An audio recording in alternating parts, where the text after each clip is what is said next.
I'm here with Esther Dyson from EdVenture. Esther's just joined us for a great panel discussion this morning on the economics around social media and investment flows into social media and how that's now globalized. Esther, you made some great comments during your panel discussion this morning that really lit up Twitter. I was quite excited to see the discussion around some of them. One of the most interesting for a lot of communicators in the audience, and who'll be watching this video later, is around, you said that ad agencies don't really get it yet, and PR professionals seem to understand this better. I'd love you to expand a little bit on what you mean by this. Okay, well, ad agencies accept but fundamentally, people still look at media as a medium for advertising, and they should be thinking about media as a medium for public relations. For rather than you've got your message and you stick it around everywhere, it's craft a message so that consumers will grab it from you and repeat it themselves. In other words, build something that resonates so that social media will carry it for you. And the great advantage is that's free. Creating it isn't free, but spreading it will be. Second, think not only about regular people, think about your customers and your employees. If you run your company right, if your product delivers, if you treat your people right, those people will be glad to spread it. If you don't, you can't keep it a secret. So what I love about social media is they foster transparency around companies, governments, everything. And so in a sense, they're the ultimate guardians by putting the truth out there. If you want better media results, improve your product. It's very simple. You mentioned also that it's platforms that spread easily, but local content that doesn't as much. And a lot of people were excited by that comment and spread it around on Twitter, and were asking, how can communication agencies leverage that? They can work market by market rather than building a single plan. You know, as somebody said earlier, what resonates in India has no relevance in Indonesia. So pick your spokespeople, pick your messaging, pick your language, and don't simply plaster the same message everywhere. And that speaks the local language. It's not just the language itself, but the references. Right.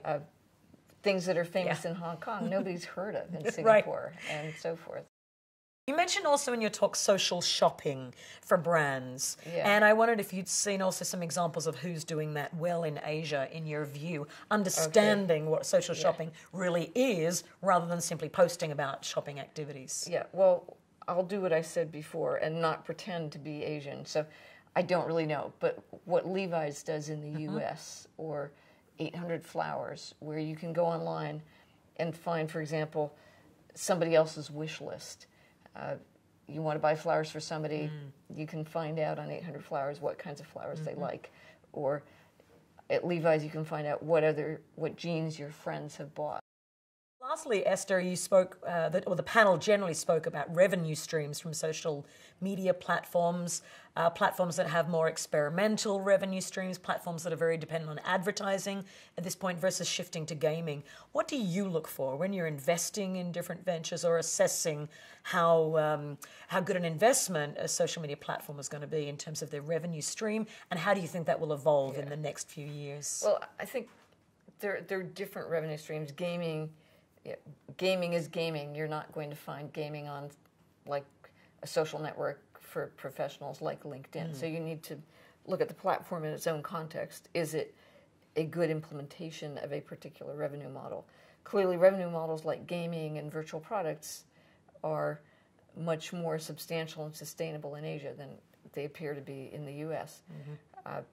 I think in the long run, again, the issue is, are you a brand trying to find an effective social medium, which may not be that profitable for some third party, but is very effective for you as a brand?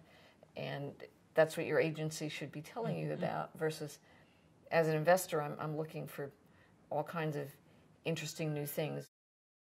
And as platforms start to experiment and learn which revenue models are working best, how can brands learn to follow that very quickly and effectively and learn from that also? Yeah, well, again, brands don't really care if you make revenue. They care if it's an effective medium for reaching out to their consumers. And they may pay you directly to use the medium. They may pay you for click-throughs. They may pay in different ways. And again, they may be savvy enough to figure out how to avoid paying, although they should, of course, always pay their agency.